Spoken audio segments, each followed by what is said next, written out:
Let's create our first map using JavaScript instead of this embed code down here. We're going to need a couple of things to do this.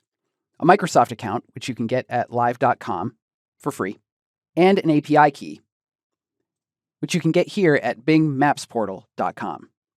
I'm already signed in using an Outlook account, and here under my account, I have my keys.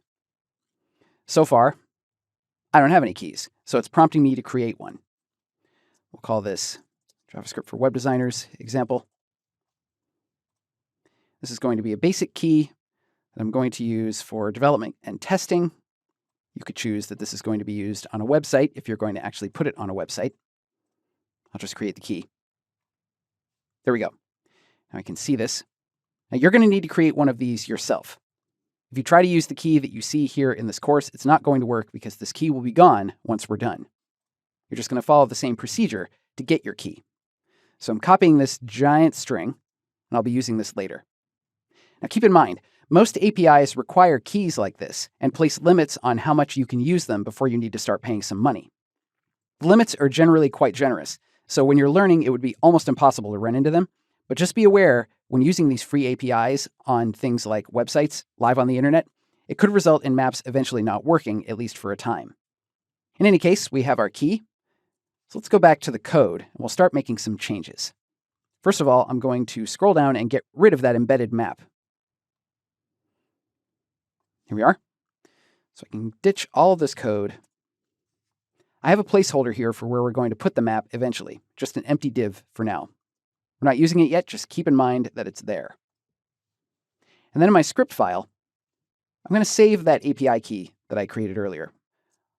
I'll set up a little variable called bMapAPI I'll paste in my key. Remember, you're going to need to get one of your own. Okay, very good. Now let's visit the documentation and see what we're going to need to do to start working with this stuff. Here's the documentation site for Bing Maps. And we have a couple of things that we're particularly interested in. We have the Getting Started, which tells us about setting up an account and a key. Then we have the Bing Maps web control, which is Microsoft for their JavaScript API for putting maps on our pages. And they also have REST services for things like geocoding, which means converting addresses into latitude and longitude coordinates, routing, meaning directions, static imagery, if you wanted to create maps that are just images, and so forth. What we're interested in is this web control for actually creating maps using JavaScript. It's broken down into various sections here. If we look at this Getting Started section, this talks to us about getting that account and key, which we've already done. So let's look at the next piece, creating a basic map control. First part is just some boilerplate about setting up a page, which we've already done. Now we have some lines about actually including their JavaScript API in our pages via a script tag. This is what we want. And we'll use the SSL version just in case we end up hosting this in a secure environment at some point. It'll work fine either way. So I'm going to copy that script tag and bring it over to my HTML. We'll scroll all the way down to our script tags. Here we go. Here's my custom script. So I want to load that API first. And the format that this is using includes a callback called getMap and a key, which is my Maps API key, which I have over here. I just saved it in a variable for my own convenience.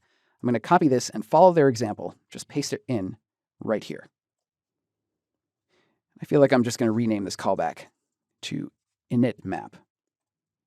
This is just going to be a function that I'll be filling in myself later on.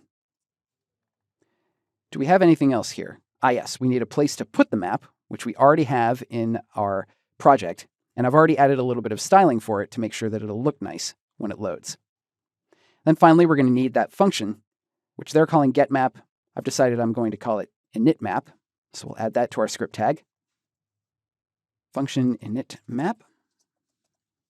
And I'll add use strict in here, so we're always operating in strict mode. Okay, so far so good. And I'm going to continue following their example code here. Now here at the end is the whole thing. Loading the API via a script tag. Actually, I can see they're calling it their SDK here. And then in that callback function, creating a map. So let's just copy this line and bring it over. And this is an ID. So I need to make sure I'm using the same ID that I have set up here on my site. So I'll scroll up, copy my ID, and paste it in here. We can just save this, then switch over to the browser and try it out. Refresh this. And there we go. We have a map. There's no configuration on this map, so it seems to just be guessing where it thinks I am and displaying that way. I know I'm going to want this map to display a different location, specifically the store, when it first loads. So let's look at the documentation and see if we can come up with something that might help with that before we finish. Looking over here in the Getting Started area, I can see there is indeed a Customize Map Options on load. That's just what we want. And I can see here that there's a configuration object that I can pass in along with just creating this map. So let me select this configuration object. I'm going to bring that over into my example code. Put it right here. There we go. One interesting thing here is that I can pass in my credentials here as well, instead of, I assume, just passing them in as part of the script tag like I'm doing right now. I'm not going to use this right now, so I'll just comment this out. I think I can leave everything else. We'll just save this and refresh one more time to see what we have. Refresh. Yeah, there we go. Now this map is configured to show the center of London, and it's using an aerial map, which other places might call a satellite map. Now we are cooking with gas.